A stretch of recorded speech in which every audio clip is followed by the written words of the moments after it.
전도서 3장 1절에서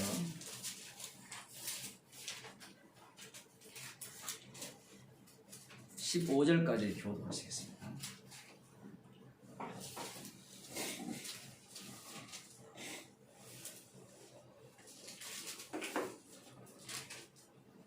천하의 범사가 기한이 있고 모든 목적이 이룰 때가 있나니 날 때가 있고 줄 때가 있으며 심을 때가 있고 심은 것을 뽑을 때가 있으며 죽일 때가 있고 치료시킬 때가 있으며 헐 때가 있고 세울 때가 있으며 울 때가 있고 웃을 때가 있으며 슬퍼할 때가 있고 춤출 때가 있으며 돌을 던져버릴 때가 있고 돌을 거둘 때가 있으며 안을 때가 있고 않는 일을 멀리할 때가 있으며 찾을 때가 있고 잃을 때가 있으며 지킬 때가 있고 버릴 때가 있으며 찢을 때가 있고 꿰맬 때가 있으며 잠잠할 때가 있고 말할 때가 있으며 사랑할 때가 있고 미워할 때가 있으며 전쟁할 때가 있고 평화할 때가 있느니라. 일하는 자가 그 수고로 말미암아 무슨 이익이 있으랴. 하나님이 인생들에게 노고를 주사 세치게 하신 것을 내가 보았노라. 하나님이 모든 것을 지으시되 때를 따라 아름답게 하셨고 또 사람에게 영원을 사모하는 마음을 주셨느니라. 그러나 하나님의 하시는 일의 시종을 사람으로 측량할 수 없게 하셨도다. 사람이 사는 동안에 기뻐하며 선을 행하는 것보다 나은 것이 없는 줄 내가 알았고 사람마다 먹고 마시는 것과 수고함으로 낙을 누리는 것이 하나님의 선물인 줄을 또한 알았도다. 무릇 하나님의 행하시는 것은 영원히 있을 것이라 더할 수도 없고 덜할 수도 없나니 하나님이 이같이 행하심은 사람으로 그 앞에서 경외하게 하려 하신 줄 내가 알았도다. 같이 읽겠습니다. 이제 있는 것이 옛적에 있었고 장래에 있을 것도 옛적에 있었나니 하나님은 이미 지난 것을 다시 찾으시느니라. 아멘. 기도하시겠습니다. 하나님 아버지, 이 세상에 일어나는 모든 일들이 내 중심이 아니라 십자가에 피 흘리신 창세전에 예정된 죽임당하고 부활하신 그 예수 그리스도의 주되심을 위하여서 이 세상의 모든 때를 주께서 일으키신다고 말씀하셨습니다. 성도가 살아가는 자리가 주께서 일으키시는 그 때 가운데 살아가고 있다라는 것을 저희들이 늘 감사하게 하여 주옵소서. 나의 기쁨과 즐거움을 위한 때가 아니라 십자가의 용서하심의 은혜를 알아가게 하는 때이고 그 피공로를 증거하게 하기 위한 때임을 저희들이 알게 하시고 기쁨으로 감사하는 주의 백성이 되게 하여 주옵소서. 예수님 이름으로 기도드리옵나이다. 아멘. 하나님 말씀 누가복음 14장 7절에서 11절 말씀 제가 읽어드리겠습니다. 청함을 받은 사람들의 상자 택함을 보시고 저희에게 비유로 말씀하여 가라사대 네가 누구에게나 혼인잔치에 청함을 받았을 때에 상좌에 앉지 말라. 그렇지 않으면 너보다 더 높은 사람이 청함을 받은 경우에 너와 저를 청한 자가 와서 너더러 이 사람에게 자리를 내어주라 하리니 그때에 네가 부끄러워 말석으로 가게 되리라. 청함을 받았을 때에 차라리 가서 말석에 앉으라. 그러면 너를 청한 자가 와서 너더러 벗이어 올라 앉으라 하리니 그때야 함께 앉은 모든 사람 앞에 영광이 있으리라. 무릇 자기를 높이는 자는 낮아지고 자기를 낮추는 자는 높아지리라. 아멘. 이 말씀을 보게 되면 별 어려움이 없습니다. 자기를 높이는 자는 낮아지고 자기를 낮추는 자는 높이리라. 이 세상에서 중들도 그런 이야기를 하죠. 자기를 낮추면 언젠가는 그것이 그 덕이 드러나서 사람들로부터 높임을 받게 될 것이다. 그저께 저기 성경 보러 가는데 그 지하철 거기에 뭐 시 같은 거 많이 걸어놨잖아요. 유명한 그 중이 그런 거를 써놨었어요. 성경과 뭐가 다르냐 이렇게 우리가 생각할 수 있잖아요. 잔칫집에 청함을 받았을 때 자기의 서열을 구분하는 것은 지극히 당연하죠. 사장님하고 밥 먹으러 갔는데 사장이 앉을 자리에 직원이 앉으냐 어떻게 됩니까? 너 내려와. 뭐 어느 나라든 그 식사 자리에 대한 예의 범절이 있지 않습니까? 그죠? 그런 것들은 상식적인 얘기죠. 예수님께서 이 상식적인 얘기를 왜 하시느냐 이 문제입니다. 요즘같이 뭐 사가지 없는 애들이 많아가지고 그렇게 말씀하시는가? 그런 것은 아닙니다. 지금 그 오늘 본문에 등장하는 인물들이 있죠. 그 인물들이 누군가 하면 바리새인이에요. 즉 바리새인의 두 명의 집에 예수님께서 지금 식사 초대를 받은 것 같아요. 그래서 그들이 우리가 지난주 살펴봤듯이 예수님께서 저 예수라는 작자가 정말 하나님께로부터 온 선지자인지 우리가 믿을 만한 메시아인지 이미 이전에 했던 그 짓을 보게 되면 저놈은 틀림없이 하나님의 말씀인 안식기를 지키지 않을 것이라 라고 하면서 엿보는 자들이었죠. 이 내용이 오늘 본문을 이해함에 있어서 굉장히 중요합니다. 왜 그런가 하면 지금 이 말씀을 듣는 자들의 그 상황이 우리 같은 사람들이 아니에요. 그럼 어떤 사람들이냐? 자, 오늘 이렇게 여러분들이 모였는데 모두가 다 정말 말씀대로 사는 사람들입니다. 누가 봐도 이 사람들은 성령에 충만한 사람들이에요. 누가 봐도 이 자리에 나와서 설교할 수 있는 사람입니다. 그러면 여러분이 모임에 왔잖아요? 그러면 설교자가 정해지지 않았어요. 그러면 여러분 마음이 어떨까요? 그런 마음이 별로 안 돼봤어요. 잘 모르겠습니까?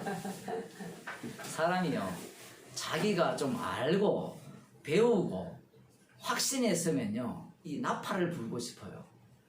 말을 하고 싶은 거예요. 그렇지 않을까요? 아직까지 청년 원장님이라 가지고 겸손한데, 사람이라는 것은 시간이 지나고 이렇게 이 말씀이라는 것이 자기 속으로 들어와서 말씀에 충만한 상황에서 살아가게 되면 이 어떤 생각을 갖게 되는가 하면, 나는 하나님 앞에서 복음을 아는 사람이라고 생각을 하는 거예요. 그러면 이게 어디든지 가서 자기가 맞서서 얘기를 하고 싶은 겁니다. 그런데 그 맞서서 얘기하고 싶은 것이 내 뜻이 아니라는 거예요. 하나님께서 그렇게 하게 한다는 거예요. 지금 이게 이해가 됩니까? 되죠? 왜냐하면 지금 바리새인들이 말씀에 충만하거든요. 이들이 모든 사람들에게 본을 보이는 사람들입니다. 걸어다니는 율법이에요. 그 사람만 보면 율법이 뭐라고 말씀하시는지 다 확인할 수가 있어요. 옷부터 다르잖아요. 이렇게 입는 것들, 술들부터 시작해가지고, 마치 오늘날 이 캐톨릭 신부들이 로만 칼라 해가지고, 개신교도 요즘 칼라 하잖아요. 그 하는 이유가 뭡니까? 그것만 봐도 저 사람은 목사야. 그게 장점이 있거든요. 그걸 딱 하는 순간 자기 행동에 제약을 받아요. 이해되세요? 여러분들도 예수 믿는 표를 한번, 요즘은 하도 십자가 다 들고 다니니까 십자가 들고 다니면서 걸고 다니면서 그런 것들 그냥 흉내만 내는 것이 아니라 그들이 행동 하나하나, 말 하나하나, 그 삶을 살아가는 모습 하나하나가 율법의 근간, 말씀대로 살아가는 사람들입니다. 그들이 모였다라는 거예요. 그들이 모이면 우리 같으면 말씀에 충만하니까 겸손할 거라 생각하죠. 제가 잘못 생각하는지 모르겠어요. 여러분들도 말씀을 많이 배워서 좀 복음을 잘 알아보세요. 겸손한 자리로 가려고 하는지, 안 그러면 뭔가 사람들 앞에 나서서 이렇게 말도 하고 나서고 싶어 하는지. 이것은 끄셔도 됩니다.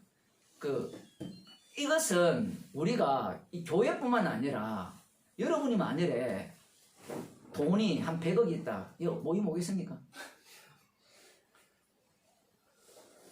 제가 믿음이 없어서 100%안 온다고 생각해요. 100억은 올 수 있어요. 한 1조 있다. 그럼 사람이요. 1조를 어떻게 쓸까 고민할 거 아니에요. 그럼 1조 있는 사람은 10조 있는 사람이 부럽거든요. 돈에 미친 사람들이 그런 거예요. 돈이 없어서 그들이 쉴 시간 없이 일을 하거든요. 잘 아시죠? 그 대기업 회장들이 그 타임테이블을 보면 쉴 시간이 없어요. 그런 사람들이 예를 들어 돈 많은 사람들이 모였다. 그러면 예, 듣겠습니다. 이렇게 이야기하겠어요? 아니에요. 나름대로 다 성공을 했잖아요. 다 성공했으니까 다 이야기를 하고 싶은 거예요. 지금 바리새인들이 왜 이 청함을 받았는데, 음식을 이 식사 자리를 청함을 받았는데 높은 자리에 앉으려고 하느냐? 그 이유는 간단합니다. 자격이 있다는 거죠. 얼마든지 내가 주목받을 위치에 있다라는 겁니다. 이것은 이들이 뭔가 몰라서 그렇다. 모르는 게 아니에요. 인간들 자체가 말씀대로 살아가고 자기의 삶이 타인과 분별된 삶을 살게 되면요, 자동적으로 내가 괜찮은 사람이 되는 겁니다. 여러분 돈 없어 보세요. 돈 없으면 전부 다 쭈글 싫어가지고, 쭈글 싫다는 말 알아요? 부끄러워, 알아요? 쭈글 싫었다는 말. 사투리인걸. 거기 부끄러워가지고 고개도 못 들어요. 근데 돈이 많으면 어때요? 당당하죠. 우리 그저께 장로님이 그런 말씀하셨거든요. 옛날에 중국 갔을 때 어떤 사람이 나왔는데 옷을 추리하게, 추리하는 말도 또 이렇게 이해 안 된다. 너무 남루하게 입은 사람이 나왔더래요. 그래서 같이 간 사람이 자기가 돈 많고 뭐 그러니까 개무시를 한 거예요. 근데 중국 사람들은 돈 많아도 표 안 내거든요. 요즘이야 뭐 좋은 차 타고 다니는데, 옷은요 머리도 안 감고 다녀요. 돈 많아도. 옷은 그 호텔을 오는데, 무궁화 5개 호텔을 오는데 그 물 얼마나 잘 나와요. 아침 식사하러 오는데 그냥 비듬 그대로 이렇게 새집 지어서 나오는 게 기본이었거든요. 근데 한국 사람들이 그 모습을 보면 뭐라고 판단합니까? 제가 요즘 비행기 타고 자주 다니잖아요. 그 비행기 타는 그 중국 분들 중에 남남 옷차림이 되게 많아요. 근데 그 사람들이 다 그 비행기 많이 타면 뭐예요? 그 회원. 예. 마일리지가 이게 올라가지고 거의 뭐랍니까? 일본으로 타는 사람들. 예. 물론 그 보따리상이 많지만 이 사람들이 지금 이 바리새인들이 잔치에 이 잔치는 아닌데 식사 초대를 받았을 때 앞자리로 간 이유가 거기에 있는 겁니다. 거기에서 예수님께서 너희들이 예수님이 조금 비켜놨죠. 비유를 들어서. 비유로 들어서 비켜나니까 사람들은 예수님이 참 이렇게 친절하게 말씀하신다, 직설적으로 말씀하신다, 이런 생각을, 직설적으로 말씀 안 하시네, 참 좋은 분이네, 이런 생각을 하는데요, 비켜나서 말씀하는 순간 저들은 개무시당하는 겁니다. 비켜나서 비유를 들었거든요. 잔치에 너희들이 청함을 받을 때 높은 자리에 앉지 마라. 만일에 앉았는데 나중에 더 높은 사람이 와서 주인이 와가지고 비키세요, 이것은 당신의 자리가 아니면 얼마나 부끄러운 일을 당할 거냐. 차라리 저기 낮은 자리에 앉아 있어라. 그러면 주인이 와서 당신을 데리고 가서 높은 자리에 앉으면 모든 사람으로부터 영광을 받지 않겠느냐. 그 말씀을 하신 거예요. 이 말씀이 뭐가 어렵습니까? 평소에 겸손으로 무장된 사람이 많죠. 안 그렇습니까? 늘 보는 사람이 누구예요? 문재인 대통령. 아니 그 누굽니까? 아베조차도 이 사람은 신사라고 하잖아요. 여러분 안 만나봤잖아요. 텔레비전 보고 듣기만 했잖아요. 기자들 통해서만. 만난 사람들이 다 하는 말이 저 사람은 진짜 신사야. 훌륭한 사람이야. 그래 아베조차 높이잖아요. 그런 일들은 이 세상에 가능한 이야기입니다. 지금. 근데 예수님께서 하시는 말씀은 그런 얘기와 전혀 달라요. 오늘 우리가 전도서를 읽었잖아요. 전도서를 보게 되면 때를 이야기했죠. 이 때라는 것이 우리들 생각할 때는 불교처럼 뭔가 때가 있겠지. 다 때가 있겠지. 이런 얘기가 아니에요. 주님이 조성하시는 때는 꼭 이런 때예요. 어떤 때? 초대를 받았는데 앞자리에 가야 되겠다는 마음이 생기는 때. 민수기 16장을 보겠습니다.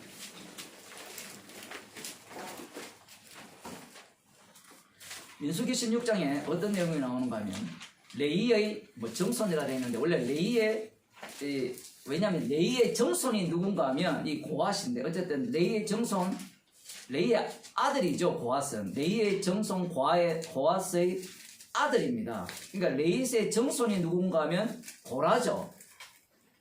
이게 그렇게 되어 있습니다. 고라와 로벤 자손 엘리압의 아들 다단과 아비람과 벨레스의 아들 온이 당을 짓고 이스라엘 자손 총회의 택함을 받은 자 곧 회중에 유명한 어떤 족장 250인과 함께 일어나서 모세를 거스렸어요.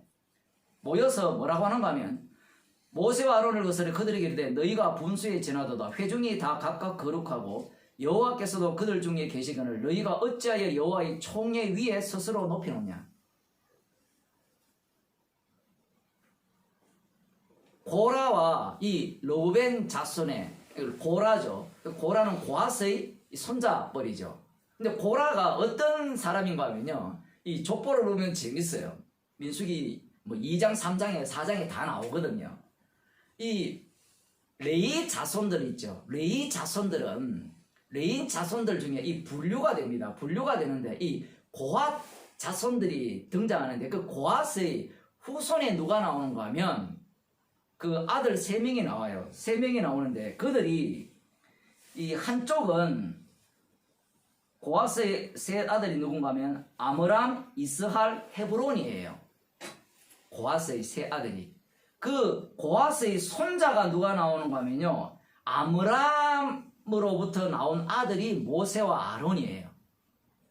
그리고 고핫의 아들인 이스할이 있어요. 이스할로부터 나온 아들이 고라예요. 그러면 고라의 아버지와 모세와 아론의 아버지가 형제지간이죠. 그러면 모세와 고라는 사촌지간입니다. 지금 고라가 조금 불쾌한 거예요. 뭐가 불쾌한가 하면 은혜를 다 잊어버렸다라고 우리는 생각할 수 있는데 그건요 나중에 생각하시고요. 지금 하나님께서 민수기를 통해서 민수기가 이제 전쟁 군사들을 센 거거든요. 전쟁을 하는데 이제 배치를 해요. 진군할 때 배치하는 그 배치를 하는데 물론 유다와 족속이 가장 앞장서는데 어쨌든 간에 이 배치를 할 때 이 성전 주변 그 중심부죠. 그 중심부를 바탕으로 해서 각자 역할을 분배를 했어요. 역할을 분배를 할 때 이 아론 자손들이 있죠. 이 아론 자손들, 그러니까 모세와 아론, 이쪽 계통들은 중요한 역할을 합니다. 성전 안에 들어가서 그 거룩한 이 기명들을 만질 수도 있고 볼 수도 있는 역할을 해요. 그러면 이 고라 자손들은 뭘 하는가 하면 같은 레위 자손들이잖아요. 사촌지간인데 이 사람들은 무슨 일을 해야 되는가 하면 이동을 할 때 진꾼 역할을 해요. 진꾼. 그러니까 이 아론 계통, 아론의 그 아들들, 나답과 아비아는 먼저 죽으니까 엘라살과 누굽니까? 그 두 아들이 중심 역할을 하면서 관리 감독을 하면서 그들이 그 기명들을 다 놓으면 천으로 탁 덮으면 그들이 그걸 메고 이동을 하는 거예요. 상당히 불쾌한 자리거든요. 뭔가 주목받지 않는 자리예요. 그냥 노가다는 자리예요. 그게 이 고라 자손들입니다. 그런데 여기에 르우벤 자손들도 나오죠. 르우벤 하면 누굽니까? 장자죠. 이스라엘이 장자잖아요. 그게 다 이유가 있는 겁니다. 이유가. 뿐만 아니라 이스라엘 백성들 중에 유력한 그 장로들 몇 명이나 함께 모였습니까? 250명이에요. 이 숫자는 적은 숫자가 아닙니다. 그러면 세력이 상당히 크죠. 고라 얘기를 들어보면 논리가 맞고 이해가 되는 거예요. 그래서 지금 이 고라가 당을 만들어서 모세와 아론을 대적하고 있다는 사실입니다. 그런데 우리들이 이 민수기나 레위기 앞쪽으로 와서 출애굽기를 보게 되면 이 고라 자손들이나 르우벤 자손들이 많은 체험을 했었어요. 출애굽기만 보더라도 홍해를 함께 건너왔죠. 건너온 이후에 물이 쓰니까 원망할 때 하나님께서 어떻게 모세를 통해서 나뭇가지를 물속에 던지니까 물이 달아지고 뿐만 아니라 만나와 메추라기도 주셨죠. 또한 아멜렉과의 전쟁이 있었죠. 아멜렉과의 전쟁을 할 때 모세가 올라가 손만 들면 이기고 내리면 지는 그런 체험들을 다 겪었어요. 뿐만 아니라 이 민수기 앞부분에 보면 이 어떤 사건이 나오는가 하면 여러분이 잘 아시다시피 모세가 어떤 일을 했는가 하면 요 봅시다. 민수기 12장 모세가 구스 여자를 취하였어요. 구스 여자를 취하였을 때 미리암과 아론이 뭐라고 이야기를 하는가 하면 그들이 이르되 여호와께서 모세와만 말씀하셨느뇨 우리와도 말씀하지 아니하셨느냐. 그러다가 무슨 꼴 당했어요? 미리암이 문둥병 걸려서 진에서 쫓겨나죠. 이거 얼마 되지 않아요. 그러면 전도서에 의하면 그 아론과 미디안과 아론이 모세를 대적할 때가 있었고 그 다음 여기에서는 고라당이 모세와 아론을 대적할 때가 있었던 거예요. 그런데 우리들이 이 성경을 볼 때 이런 경험을 눈앞에서 했잖아요. 그러면 마음이 바뀌어야 안 돼요? 성경을 보통 볼 때 사람들이 역사적으로 보거든요. 그 역사적으로 본다는 것은 다 교훈으로 본다는 거예요. 그래서 사람들이 목사들이 이런 성경을 보고 설교를 할 때 이해가 안 되는 게 이런 거거든요. 앞부분에 분명히 이런 사건이 있었는데 얼마 지나지 않아서 어떻게 이럴 수 있느냐. 그 다음 나오는 게 뭐예요? 가데스 바네아에서 대반역 사건이거든요. 정탐꾼들이 이제 거기 이제 그 약속의 땅을 들어갔다 왔는데 들어가 보니까 좋긴 좋아요. 자기들이 가서 포도를 땄는데 포도송이를 두 사람이 짊어지고 그렇게 가야 되는 그 정도로 이 땅이 젖과 꿀이 흐르는 땅이었단 말입니다. 그런데 10명의 정탐꾼은 거기에 대해서 뭘 보고 왔어요? 하나님의 약속을 보고 온 게 아니라 뭘 봤습니까? 현실을 봤죠. 현실이 어땠습니까? 이 거인들, 니무롯의 후손들, 그 아낙 자손들이 거기 있었던 거예요. 그 표현이 강력하죠. 그들이 있다는 말은 우리는 절대 그 땅을 차지할 수 없고 전쟁했다가는 백전백패 다 진멸당할 겁니다. 라는 생각을 갖고 원망을 했습니다. 그런 와중에 이 갈렙과 여호수아는 그렇지 않다라고 했습니다. 그 결과 하나님께서 뭐라고 말씀하시는가 하면 너희들이 40일 동안 정탐한 것을 1년으로 계산하여서 40년 동안 광야에서 유리할 거다. 떠돌이 생활을 할 거다라고 말씀하셨어요. 그 사건 이후에 10명의 정탐꾼은 하나님이 친히 죽였습니다. 그 성경에 나와요. 앞부분에. 그 죽인 걸 경험한 거예요. 경험한 이후에 하나님께서 근데 희한해요. 하나님이 그 15장에 보면 하나님께서 40년 후에 약속의 땅에 들어가서 지켜야 될 제사법을 알려줘요. 지금 무슨 얘기를 하는가 하면 방금 약속의 땅에 못 들어갔잖아요. 불순종해서. 그러니까 정탐꾼 10명이 죽었잖아요. 죽은 이후에 하나님 하시는 말씀이 약속의 땅에 들어가면 어떻게 제사를 드려야 되고 제물을 어떻게 해야 되는 그걸 말씀하실 때 여러분이 그 얘기를 들으면 기분 좋을까요? 나쁠까요? 좀 상상을 하셔야 돼요. 아, 지금 방금 아쉽게 놓쳤잖아요.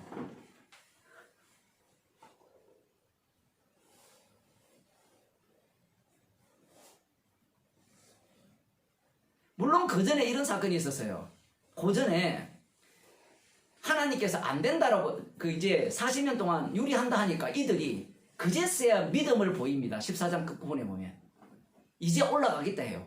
올라가서 승리할 겁니다라고 이제 자신만만하게 덤벼들거든요. 덤벼드는데 모세는 가지 말라 하거든요. 안 된다고.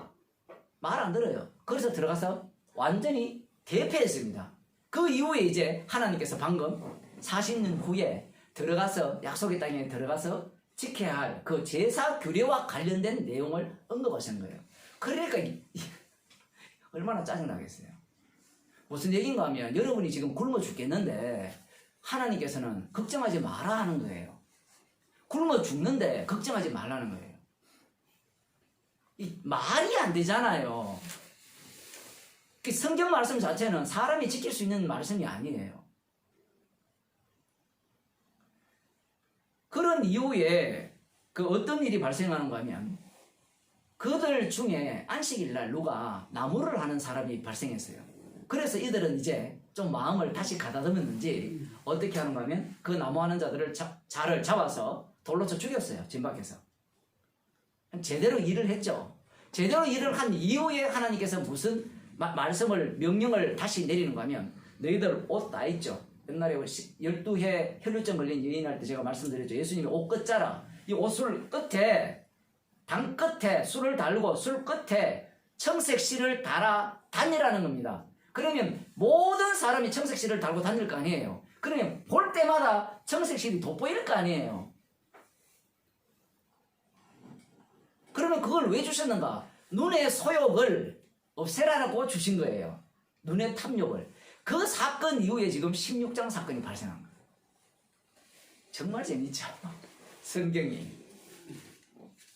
아니 그런 경험을 하고 옷을 볼 때마다 눈의 탐욕을 버려라 하니까 눈의 탐욕이 더 올라왔어요.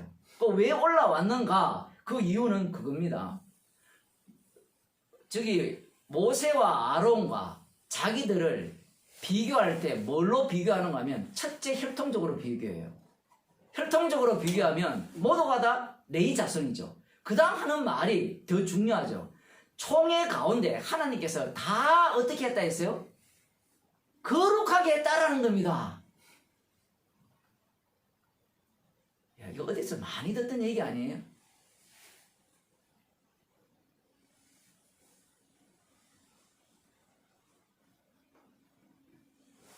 보통 이 교인들이 말씀을 듣기 싫으면 그 목사를 목사로 인정 안 하고 어떻게 합니까?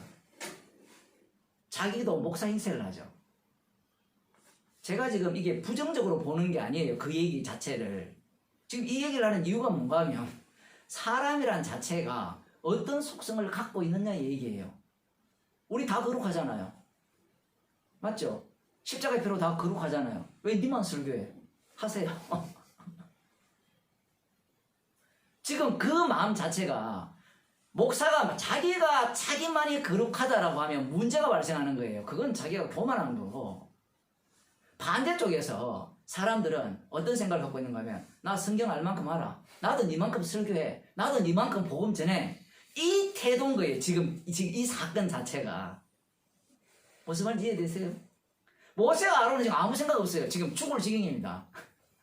죽을 지경이에요. 왜? 지금 모세와 아론은 죽겠어 지금 끌고 다니고 있거든요. 오죽하면 더러워서 못하겠습니다. 죽을 지경으로 끌려다니는데 거리를 두고 보는 사람들은 이 모세와 아론이 부러운 거예요. 그리고 아론 자손들이 성전 중심에서 중요한 일을 하는 것을 보니까 그것이 너무 탐이 나는 겁니다. 우리 같으면 안 그럴까요? 목사 되고 싶죠? 설교하고 싶잖아요. 하세요. 한번 해보세요. 목사 되세요. 돼가지고 복음 한번 전해보세요. 그 복음을 안 전하면 그게 부러운 일인데 자기가 목사를 한번 해보세요. 취미생활 말고 직업을 다 버리고 한번 해보시라고. 하긴 요즘은요 은퇴를 워낙 빨리 해가지고 50살에 은퇴하잖아요. 52, 한 4-5살 되면 그 은퇴하고 다시 신학교 가는 거예요 이제. 그 목사들이 이제 쏟아져 나옵니다. 이제는 거꾸로 나이 많은 목사들이. 그 사람들이 뭐 취미생활이죠 대부분. 왜 그 목사 되려고 해요? 목사 되려고 하는 목적이 뭘까요? 죽으려고 해요? 네? 죽으려고 할까요? 살려고 할까요? 그러니까 40년, 50년 동안 장로 이런 생활을 하면서 얼마나 짓눌렸겠어요. 목사한테. 그 한풀이 하는 거예요, 한풀이. 그런 사람이 목사 되면요. 자기를 짓눌렀던 목사보다 더 짓눌러요. 그래서 사업하다가 망한 사람이 목사 되면요. 대부분 그런 짓을 해요. 독특하죠? 그러니까 시어머니한테 구속받은 그 엄마, 그 시어머니가 더 노하우가 있잖아, 노하우가. 발벌 노하우가. 지금 이 고라당이 왜 대적하느냐 할 때는 우리가 볼 때는 이 나쁜 놈, 이 현실을 모르는 이라고 할지 모르겠지만 이 자체가 이 고라당은 참을 수가 없어요. 너만 잘났나? 나도 잘났다는 겁니다. 그래서 높은 자리에 앉고 싶은 거예요. 말로는 평등하자고 하잖아요. 말로는. 말이 진짜 좋죠. 총회 중에 다 거룩한데 왜 니만 더 거룩한 게 아니고 지금 죽을 지경이거든요. 성물을 잘못 건드리면 죽어요. 레위기 10장에서 어떤 일이 있었어요? 나답과 아비후가 하나님이 명하지 않는 불을 갖고 들어가서 술 처먹고 들어가다가 그대로 죽었잖아요. 그러한 위험한 장소가 하나님과 가까이 하는 장소인데 그것이 탐이나고 부러운 거예요. 모세가 그 출애굽기 32장에서 뭐라 했습니까? 저들을 살리기 위해서 나의 이름을 생명책에서 지워달라고 하죠. 그런 생각은 없는 거예요. 그런 마음은 없고 바깥에서 보니까 우리의 지도자고 중요한 자리를 차지하고 있으니까 그게 부러운 겁니다. 그래서 대적하는 거예요. 지금 오늘 예수님께서 비유로 드신 말씀이 이 내용과 다르지 않습니다. 그러면 예수님의 말씀의 비유, 높은 자리에 잔치에 청하거든 높은 자리에 상자에 앉지 말라 했을 때 여기에 선행되는 전제 조건이 딱 들어있어요. 왜냐하면 나중에 주인이 와서 높은 데 가서 앉히잖아요. 여기에 보면 초대받은 사람들이 높은 사람인 걸 알 수 있죠. 교회 이야기하는 거예요. 교회. 이거 지금 그냥 사회 이야기가 아니에요. 교회죠. 교회 안에서 일어나는 사건을 얘기하는 겁니다. 누구나가 다 높은 사람이라는 거죠. 고린도전서 11장을 한번 봅시다.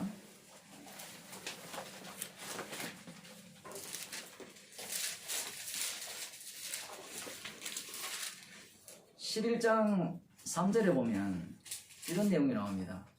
그러나 나는 너희가 알기를 원하노니 각 남자의 머리는 그리스도요 여자의 머리는 남자요 그리스도의 머리는 하나님이시라. 이 말씀을 하는 순간 오늘날 페미니스트들은 이 성경은 낡은 구닥다리다 이렇게 얘기하거든요. 왜? 여자의 머리는 남자라 했잖아요. 그래서 예배 드릴 때 여자들은 긴 머리에다가 머리에 무엇을 쓰라 하죠. 이거 쓰라 한다고 또 써요. 뭐 써도 괜찮아요. 그게 문제가 아니에요. 썼으니까 어렵다는 얘기가 아니에요. 지금 여기에서. 그런데 지금 오늘날 이 여성분들은 이런 말씀을 보면 무슨 생각을 갖게 되는가 하면 남녀가 다 평등한데 왜 여자만 여기에서 여자의 머리가 남자라고 하느냐라고 따질 거란 말이에요. 복음하라도 다 따지거든요. 그게 뭔가 하면 지금 오늘 본문에서 예수님께서 지적하는 부분이에요. 말씀을 들을 마음은 없고 지금 현재 상황이 나는 남녀가 평등해. 다 평등하니까 당신과 차이가 뭐가 있어? 라고 말씀에 근거하여서 현실을 보지 않고 현실에 근거해서 성경을 해석해버리죠. 그러니까 성경 자체가 우리한테 이렇게 말씀으로 찔러 들어오는 그 찔러 쪼개는 그러한 어떤 칼 같은 기능을 하는 게 아니라 우리가 성경을 다 찢어버리죠. 그럼 여자들이 왜 그 말을 할까요?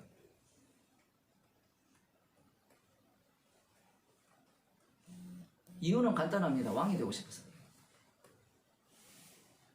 아니라고요? 내가 대장 노릇하고 싶은 거예요. 너만 대장이냐? 나도 대장이다. 그 대표적인 경우가 여자 목사. 여자 목사가 왜 되려고 해요? 남자한테 묻지 말고 여자들한테 물어야 돼요. 그건 왜 반대합니까? 라고 남자한테 묻지 말고 여자들한테 왜 여자 목사가 되려고 합니까? 라고 물어야 돼요. 그 마음속에는 왕이 되고 싶은 마음이 있는 거예요. 옳으냐 그러냐? 아니에요. 여자 목사가 되었으면 죄인 중에 개수가 돼야 돼요. 근데 나는 여자 목사다라고 이야기하죠. 이 내용도 마찬가지입니다. 자신이 왕의 자리에 오르고 싶은 거예요. 반대로 남자 쪽에서는 여자의 머리는 남자니까 당신 목사하지 마. 여자는 교회에서 잠잠하라 했으니까. 마찬가지예요. 인간들은 말씀을 끌고 오면 자기가 항상 어느 자리로 올라가는가 하면 왕의 자리, 주의 자리에 오르고 싶은 거예요. 그럼 지금 예수님이 잔치의 청함을 받았잖아요. 그럼 이 내용이 어떤 내용이에요? 교인들 이야기예요. 교회에 들어온 사람들이 청함을 받았잖아요. 청함을 받았을 때 그들의 생각은 지금 성경이라는 게 대단히 복잡하거든요. 복잡한데 지금 오늘 민수기 16장에 근거하면 총회 중에서 우리가 다 거룩하죠. 다 거룩해요. 꼭 누구와 같아요? 바리새인과 같은 거예요. 다 십자가의 피로 은혜를 받은 자예요. 받은 자니까 다 어떤 위치에 있는 거예요? 왕 같은 제사장 위치에 있는 거예요. 그러니 교회에서는 틀림없이 어떤 자들이 발생하는가 하면 높은 자리 찾아가고 싶은 그 욕망을 마음껏 이렇게 드러내는 자들이 발생한다는 겁니다. 그럼 발생할 때 그 발생 안 하는 것을 미리 미연에 방지할 수 있느냐? 방지 못해요. 왜냐하면 우리가 전도서 3장 읽었죠. 때가 있기 때문에. 그 상황이 되면 그런 식으로 튀어나오는 겁니다. 그런 식으로 튀어나와서 그러한 자들이 십자가의 용서함 속에 있는가 없는가를 드러내는 거예요. 교회에 들어왔는데 자기가 왕 노릇하려고 한다? 그것은 있을 수 없는 일이죠. 왕은 따로 있잖아요. 십자가를 증거하기 위한 교회인데 예수님의 십자가 복음을 이용해서 나도 괜찮은 인간이야. 나도 훌륭한 인간이야. 나는 너보다 나. 성경 말씀 좀 더 아니까 너 내 말 들어. 내가 좀 더 이 은혜 가운데 사는 자니까 내한테 배워. 근데 예수님은 소자를 가져와서 어린아이를 가져와서 어린아이 같지 않으면 천국 못 간다 했거든요. 그 교회에서는 스승님이 누군가 하면 거꾸로죠. 목사가 스승이 아니고 처음 교회 온 사람. 표현을 하자면 보통은 처음 교회할 때는 마음이 낮거든요. 말씀이 뭘까? 어떨까? 이렇게 듣다가 한 1년만 지나보세요. 뭐 설교 뻔하지 뭐. 이미 마음가짐 자체가 교만해져 있죠.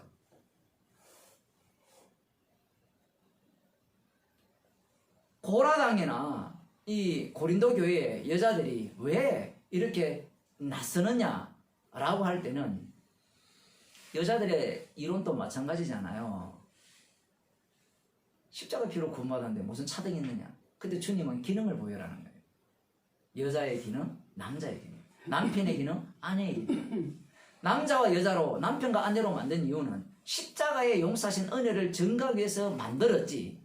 나 십자가의 피로 용서받았고 너 십자가의 피로 용서받았으니까 너 나 똑같지. 이 얘기하라고 구분한 게 아니에요.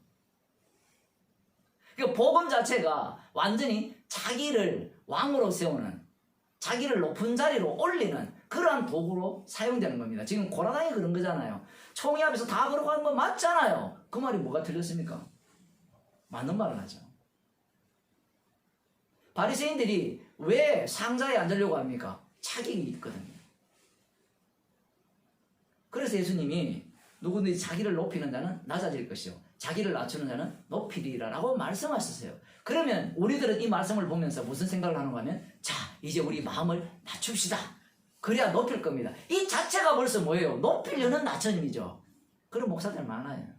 목사들 네 죄인입니다. 네 저야 이렇게 해서 어디 밥 먹으러 가면 그냥 목사 자리에 앉을 때 앉으면 되는데 꼭 거기 안 앉고 집사님 여기 앉으세요. 지금 오늘 본문은 그런 얘기가 아니에요. 어떤 인간도 자기를 낮출 인간이 없어요. 그 얘기를 하시는 거예요. 그럼 이 말씀을 왜 하시는가? 그건 예수님의 자기적인 겁니다. 빌립보서 2장을 보겠습니다.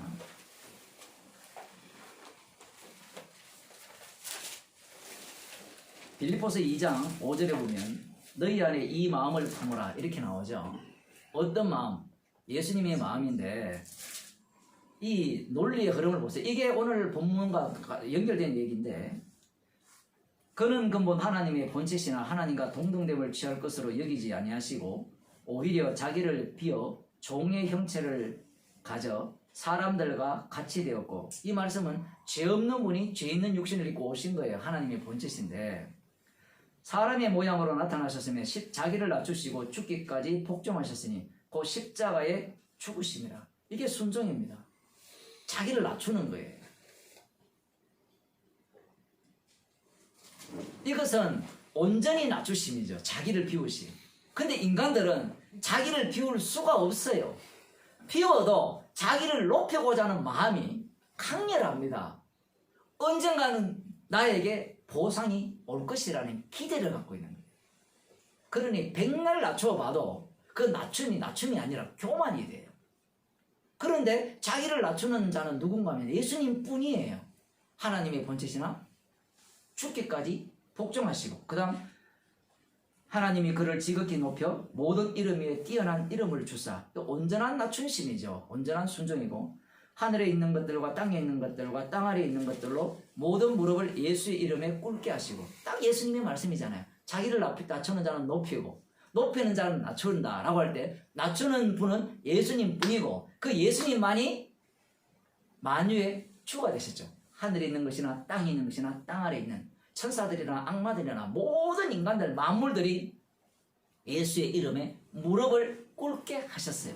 그런데 자기를 높이는 자는 누구냐라고 하면 예수님 반대편에 있는 자 사람입니다.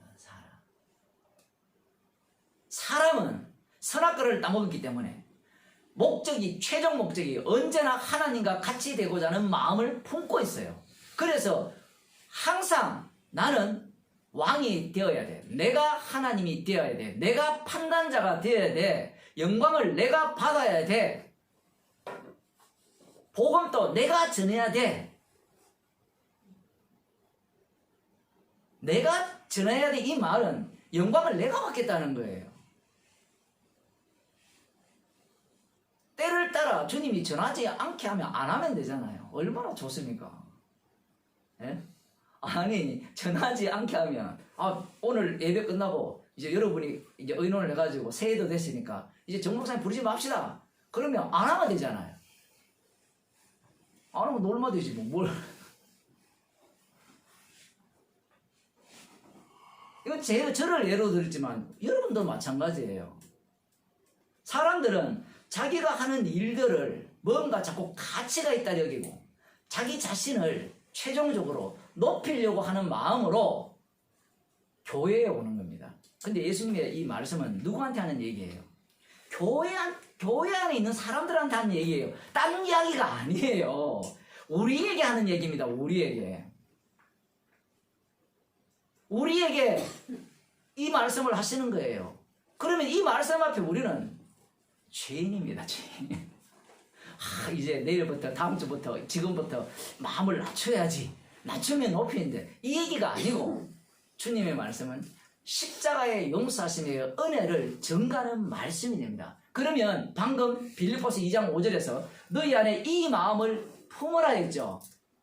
그래서 예수의 마음이니 그러면 그 예수의 마음을 품는다는 말은 우리도 그러면 예수님처럼 죽기까지 복종해야 됩니까? 라는 질문을 하잖아요. 그 말씀을 주님의 말씀으로 보셔야 돼요.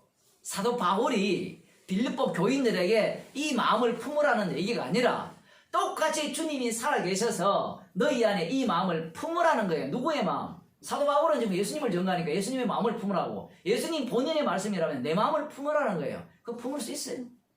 제자들이 예수님을 따라다니면서 그 마음을 품었어요. 지금 이런 비유를 말씀했죠. 누구든지 자기를 높이는 자는 낮아지고 자기를 낮추는 자는 높인다 했잖아요. 그런데 제자들이 그 세베대의 두 엄마가 예수님을 찾아와서 십자가에 이제 예루살렘 올라와 십자가에 달려 죽으시기 전인데 올라와서 뭐라 합니까? 정말 놀라운 말이에요. 당신의 나라에 임하실 때. 그 마태복음에서 처음으로 등장하는 당신의 나라예요. 예수님의 나라. 예수님의 나라라는 말은 당신이 왕이 되는 그 나라가 이렇게 세워질 때 내 아들 하나는 당신의 좌편에 다른 하나는 당신의 우편에 앉게 해 주세요라고 요청을 하죠. 그러자 나머지 제자들이 분노가 오릅니다. 예수님의 말씀, 인간은 안 돼요. 인간은 절대로 자기를 낮출 수가 없어요. 그럼 어떻게 그게 가능하냐? 주님이 때를 주셔야 돼요. 성령이 개입되면 그 때를 따라 십자가에서 죄인이 돼요. 그 죄인 되는 모습이 자기를 낮추는 모습이에요. 달리 말하면 십자가를 전가하는 모습이 자기를 낮추는 모습이에요. 십자가 앞에서는 다 죄인이잖아요. 그러한 때 속으로 주께서 우리들을 인도하실 때 이 십자가의 정인이 되는 겁니다. 그런데 이 말씀을 문자적으로 봐서 자기를 높이는 자는 낮추고 낮추는 자는 높인다 했으니까 우리가 이 말씀대로 살아야 됩니다 라고 얘기를 한다면 지옥 갑니다. 이거는 200% 지옥 가요. 왜 그런가 하면 그 자체가 이미 하나님의 말씀을 자기를 높이려는 말씀으로 대하기 때문에 그래요. 누구처럼? 바리새인처럼. 바리새인들이 바보가 아니에요. 바리새인들이 하나님의 말씀을 모르는 게 아닙니다. 말씀에 충만한 사람들이에요. 그러면 구약으로 들어가면 이 말씀 중심인 사람이 가장 어느 자리에 가요? 높은 자리에 가잖아요. 자, 거꾸로 들어가 봅시다. 민수기 16장의 문제는 왜 발생한 겁니까? 고라당의 문제는. 하나님께서 말씀을 누구한테 맡겼어요? 모세와 아론 계열, 대제사장 계열, 그 후손들에게 맡겼거든요. 그러면 모든 권력, 권위가, 힘이, 권위가 어디에서 나와야 됩니까? 그들로부터 나와야 되죠. 말씀이 1번이잖아요. 그리고 바리새인들이 뭐가 잘못됐어요?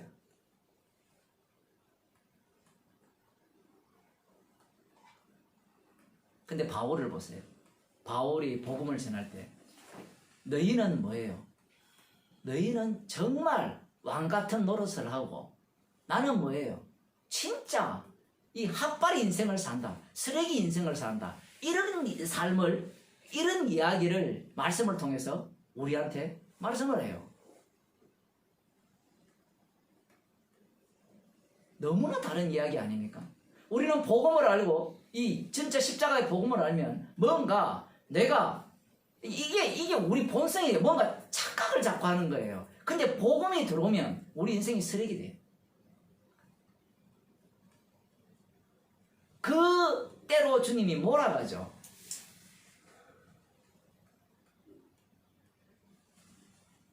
이쪽이 죽어야만, 예수 죽인 것은 항상 짊어진다는 건데, 복음을 이렇게 담고 있는 자가 이 죽을 때만, 달리 말하면 십자가가 나올 때만 생명이 저쪽에서 역사하게 되거든요.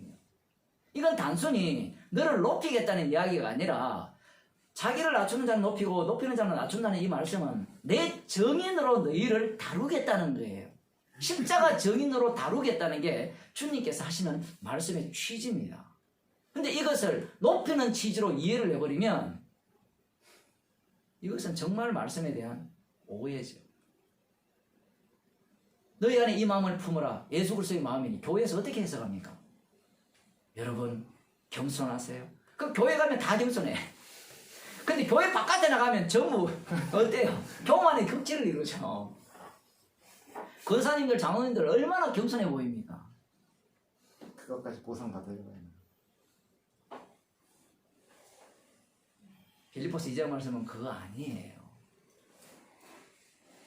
십자가신 주님이 친히 성령을 통해서 너희 속에서 십자가의 그 용서하신 은혜를 끄집어내고 그 정인으로 너희들을 다루고 삼겠다는 말씀입니다.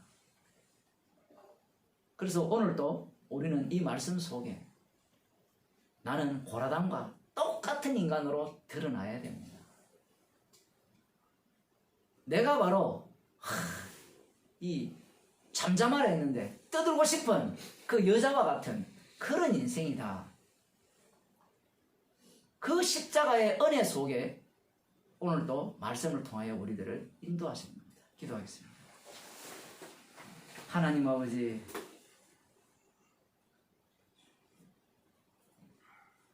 우리의 본성이 높은 자리에 앉고 싶어하고